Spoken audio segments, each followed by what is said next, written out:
Hello and welcome to the UTS Pharmacology Crash Course. Today's topic is going to be about proton pump inhibitors, also known as PPIs. So what exactly are these PPIs? PPIs are a group of drugs that cause long-lasting reduction of the production of gastric acid in the stomach. That's the basic gist of it.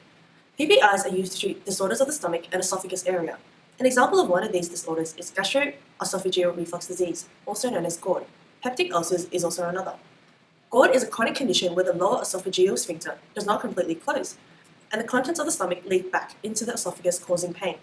Similarly, peptic ulcers result when stomach acid has broken through the mucosal barrier, protecting the lining of the stomach, causing an open sore.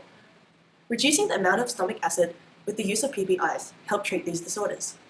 So whilst most of the general population knows little about PPIs, PPI use has actually increased by over 1,000% since the early 90s. In 2014 alone, there was recorded 19 million prescriptions. This poses a concern as the use of PPIs is far too common, whilst the adverse effects associated with these drugs are often seldom discussed.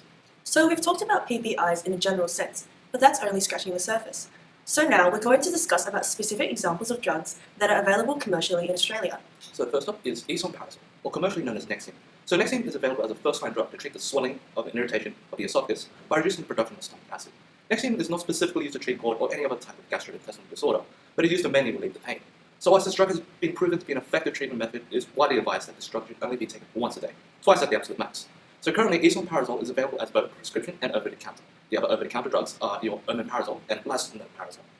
Omeprazole is mainly used to relieve symptoms found in those with GORD. It promotes healing of the eroded esophagus as well as treating peptic ulcers.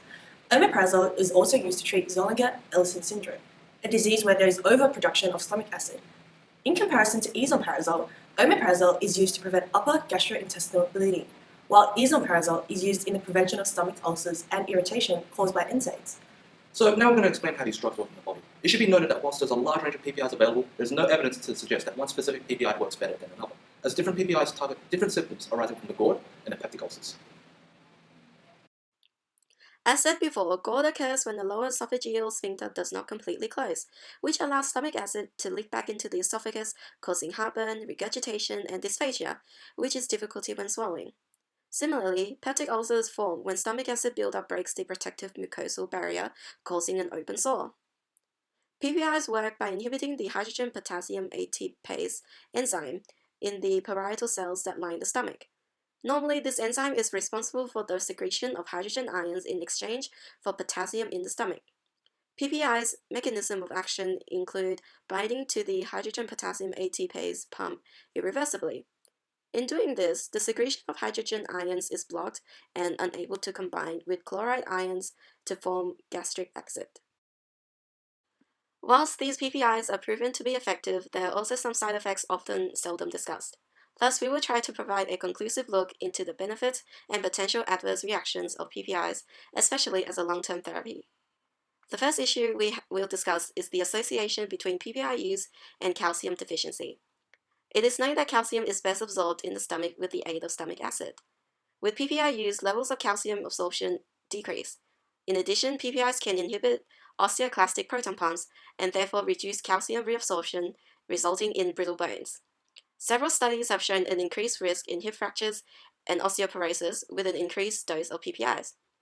However, the link between the two was found to be weak, and patients would have had to have been on PPI therapy for at least a year to show significant risk. The second issue we will discuss is the interaction of PPIs with clopidogrel, a preventative drug for heart attacks and strokes. Clopidogrel prevents the risk of blood clot formation and is therefore beneficial for those prone to cardiovascular disease.